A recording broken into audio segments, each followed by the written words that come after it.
Saudara-saudara hadirin yang saya hormati, datangnya memang tidak kita harapkan yang namanya maut, tapi sekali dia datang tidak ada pintu tempat kita lari. Dia memang tidak pernah kita undang, tapi sekali dia datang mengetok pintu, kekuatan apa yang bisa menolak? Dia sebuah tanda seru dalam kehidupan. Apa yang menyebabkan orang takut mati? Pertama, barangkali karena dia tidak tahu bagaimana kehidupan sesudah mati. Alam kubur gelap, alam akhirat gelap, sehingga dia bingung. Lantaran bingung lalu jadi takut. Yang kedua, boleh jadi oleh bayangan-bayangan dosa yang pernah dia kerjakan di dunia ini. Kerjanya cuma menumpuk dosa. Dia gembira, bahagia, tertawa di atas tumpukan dosanya, merasa segan berpisah dengan seluruh kehidupan ini, sehingga boleh jadi maut adalah sesuatu yang ditakutkannya benar dalam kehidupan. Tapi bagaimanapun takutnya, tidak ada tempat lari dari dia. Dalam ayat lain Allah jelaskan, "Ainama takunu yudrikumul mautu walau kuntum fi burujim musayyadah." Di mana saja kamu berada, dalam benteng yang paling tangguh sekalipun, maut pasti akan datang menjemput kamu. Nah, bagaimana caranya maut datang menjemput kita? Bila datang dia, sang malaikat pencabut nyawa, malaikat Israel namanya, hendak mengambil roh kita. Dalam suasana macam begitu, di akhir kehidupan dunia, dalam berhadapan dengan sakaratul maut, terbagilah manusia dalam dua bagian besar. Pertama, yang menghadapi sakaratul maut itu dengan husnul khatimah, baik di akhirnya, sehingga pada saat rohnya berpisah dengan jasadnya, kelihatan dia seperti senyum, mukanya cerah. Bahkan sebelum itu boleh jadi dia sempat meninggalkan pesan-pesan yang baik. Ada yang sempat azan, ada yang sempat baca Quran. Pernah kan nemui orang yang mau mati seperti itu? Yang sempat azan, yang sempat baca Quran, yang sempat meninggalkan wasiat-wasiat yang baik. Sebab apa? Malaikat maut datang menjemput mereka juga dengan baik-baik. Dicabut ruhnya perlahan-lahan, tapi sungguh pun perlahan-lahan. Pedihnya, sakitnya tetap tiada tara. Rasulullah Sallallahu Alaihi Wasallam, dikala beliau hendak berhadapan dengan sakaratul maut, diceritakan mencelupkan tangannya ke dalam gelas berisi air, lalu mengusapkannya ke muka beliau seraya berdoa, "Ya Allah, mudahkan saya dalam menghadapi sekarat ini." Beliau juga yang mengatakan bahwa sakitnya sakaratul maut sama dengan 300 kali bacokan pedang. Sehingga kita diajarkan doa. Di antara doa selamat itu kan ada, Allahumma hawwin alaina fi sakaratil, ya Allah, mudahkan saya di dalam menghadapi sakaratul maut itu. Ketika ruh ini keluar dari jasad, mata masih mengikuti ruh itu. Jika kadang-kadang ada yang matanya terbelalak dan tidak sempat ditutup, terbuka terus, mengikuti ruh itu keluar dari jasadnya. Adapun golongan kedua, manusia yang ketika berhadapan dengan sakaratul maut mendapatkan su'ul khatimah, jelek di penghabisannya. Sekaratnya sudah setengah mati, lalu jelek juga di akhirnya, mati dalam keadaan yang tidak baik, tidak terpuji. Ada yang lagi megang kartu, mati. Ada yang lagi di tempat ngadu ayam, mati. Ada yang lagi di tempat pelacuran, mati. Ada yang lagi megang botol minuman keras, mati. Nih barangkali malaikat maut gemes banget nariknya, lu bajingan, lu tarik terus kan. Mati su'ul khatimah. Makanya bagus itu. Kadang-kadang di majelis-majelis taklim kan sering dibaca, ya Allah biha, ya Allah biha, ya Allah bihusnil khatimah. Kan ada itu? Ada enggak? Saudara hadirin, mohon agar oleh Allah kita diberikan husnul khatimah, baik di saat ruh akan berpisah dengan jasad. Ini sesuatu yang pasti.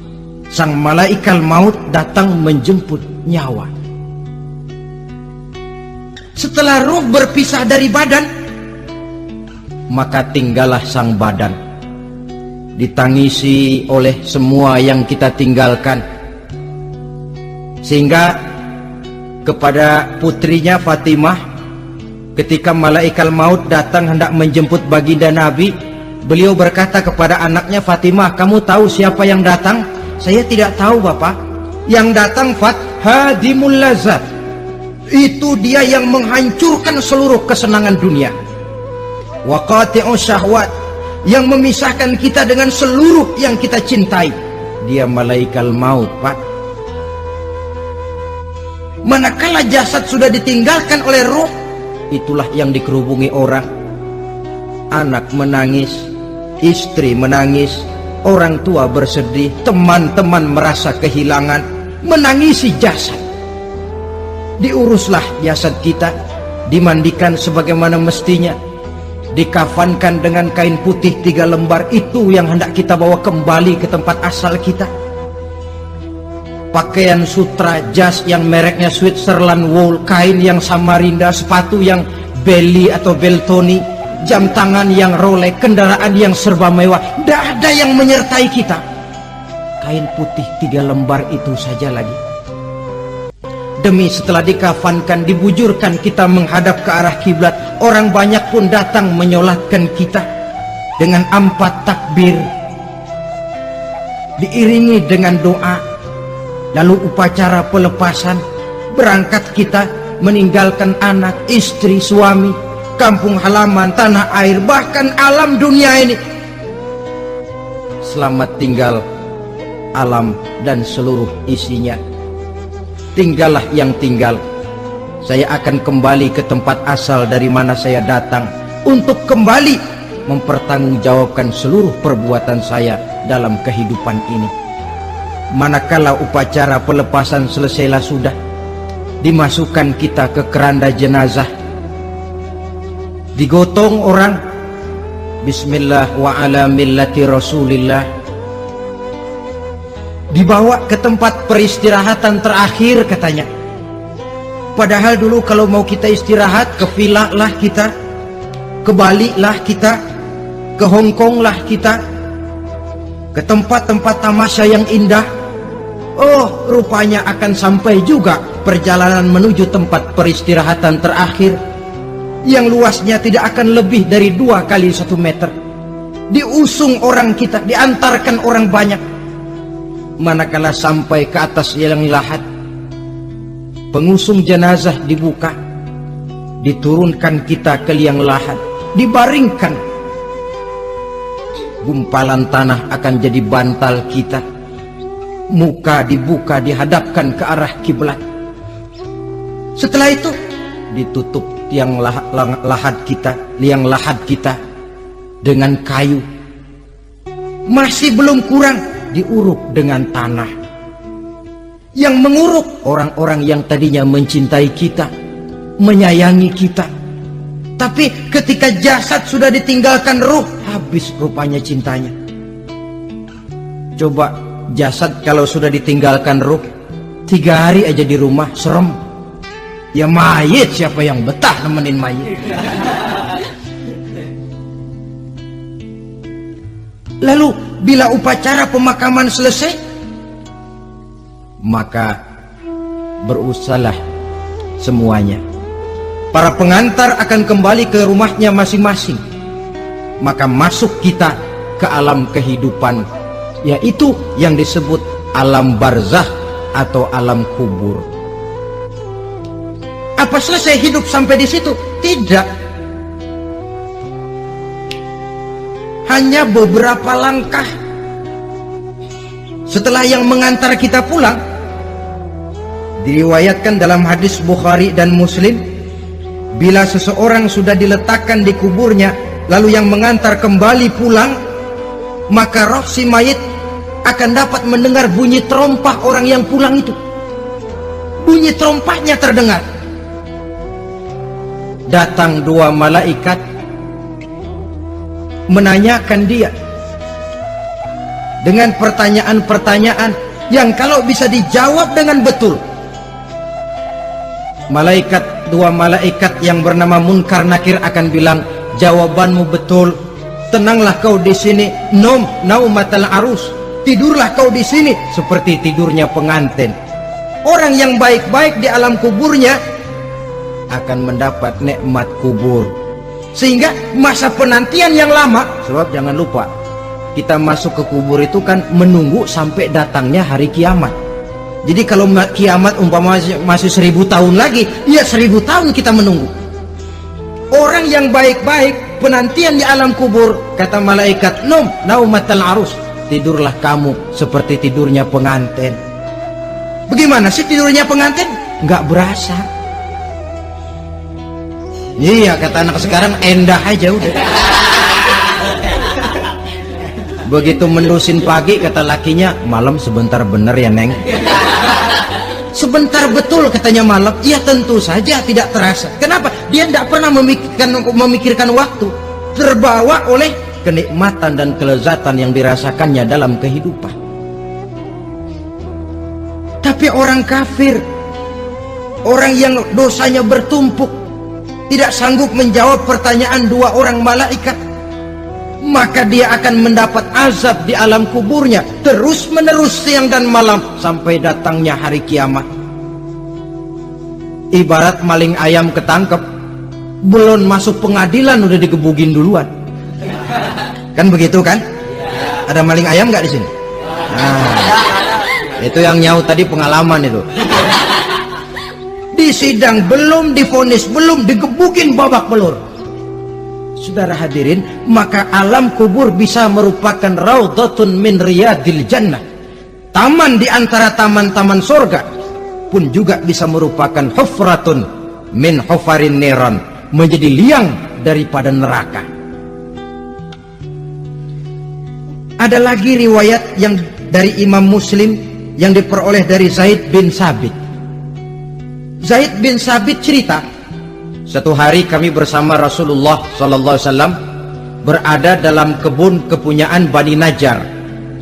Rasulullah sedang duduk di atas keledai. Tiba-tiba entah bagaimana itu keledai terkejut, kaget, berontak, hampir Rasulullah jatuh. Rasulullah kemudian bertanya, rupanya di kebun itu ada kuburan tua, 5 atau 4 kuburan.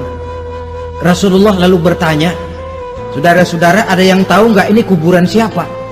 Nggak ada ya Rasulullah. Memang kenapa? Ini penghuni kuburnya lagi disiksa oleh Allah. Andai kata boleh saya mohon kepada Allah supaya kamu dengar seperti yang saya dengar, andai kata saja kamu kuat mendengarnya, saya pasti akan berdoa. Tapi sayang, saya yakin kamu pasti tidak akan kuat mendengar mereka mendapat azab di kuburnya. Hadis sahih riwayat Imam Muslim dari Zaid bin Sabit. Kehidupan di alam barzah. Pak, iya kalau yang matinya dikuburin. Lah kalau yang matinya diceburin ke laut, dibakar, di medan perang hilang gak ketahuan kemana jenazahnya. Saudara, hilang kek, dikubur kek, di dalam lautan direndam kek, itu kan cuma logika kita. Menurut Allah tidak ada perbedaan orang mati dikubur di dasar lautan, atau dibakar sampai jadi abu, atau gugur di medan perang tidak ketemu jenazahnya. Entah mereka tetap masuk ke alam barzah namanya. Jasad boleh hancur, tapi roh sebagai sumber kehidupan, pusat kesadaran dan pengertian, dia tetap ada, mengalami kebahagiaan dan kegembiraan atau mengalami kepedihan dan penderitaan, bergantung kepada amalan yang kita lakukan dalam kehidupan di dunia ini. Maka dalam Yasin tadi kan jelas, qul yuhyihal ansha'aha awwala marrah, yang menghidupkan mereka yang dikubur di dasar lautan, mereka yang dibakar sampai jadi abu, yang akan menghidupkan ialah Allah yang menciptakan mereka dulu pertama kalinya. Jadi kalau sudah ada aslinya, ya tentu tidak perlu contoh lagi, akan sangat mudah membuatnya.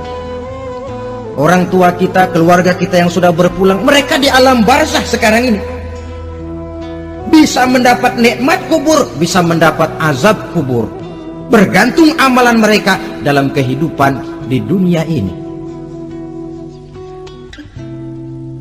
Dalam Musnad Imam Ahmad dan Sahih Abi Hatim malah ada tambahan riwayat, orang yang banyak kebajikannya di dunia, amalannya akan datang menemani dia. Sholatnya dekat kepalanya, puasa sebelah kanan, zakat sebelah kiri, menghibur dia. Malahan dikatakan berbentuk orang yang cantik menemani dia di alam kuburnya. Aneh, dia tanya, man anta lam ara fid dunya ajmal minka, siapa kamu? Di dunia ini belum pernah saya melihat orang secantik kamu. Dia jawab, ana amaluka soleh, saya adalah amalmu yang soleh yang kau kerjakan waktu di dunia. Saya sekarang diperintahkan untuk menemani kamu di sini. Alhamdulillah.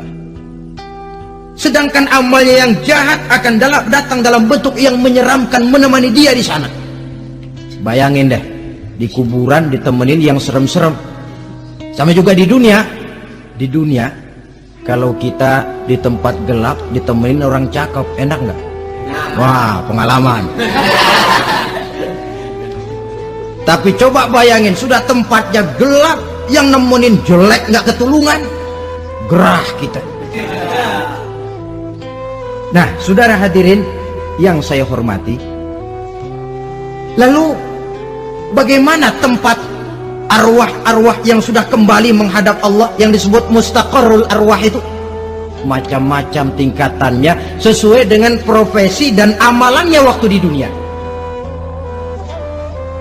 Ada roh-roh itu yang setelah pisah dengan jasad, artinya mati, ditempatkan di tempat yang disebut a'la iliyin, tempat yang tertinggi.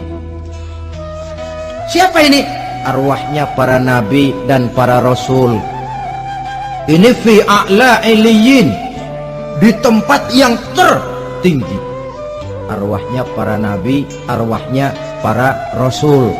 Dan karena kita bukan nabi, bukan rasul, ya jangan mimpi dapat tempat fi a'la iliyin, kecuali kalau Allah menghendaki. Itu hak prerogatif Allah, tapi kan tidak adil kalau Allah melakukan itu. Ini kelompok roh-roh yang masuk golongan VIP. Wah, the first class. Para nabi, para rasul.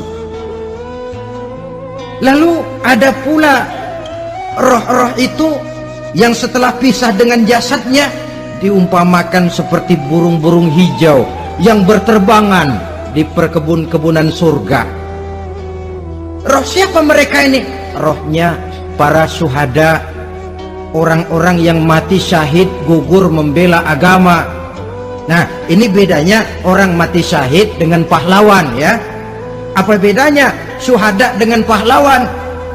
Kalau syuhada, orang yang gugur membela agama, niatnya karena Allah, mati syahid.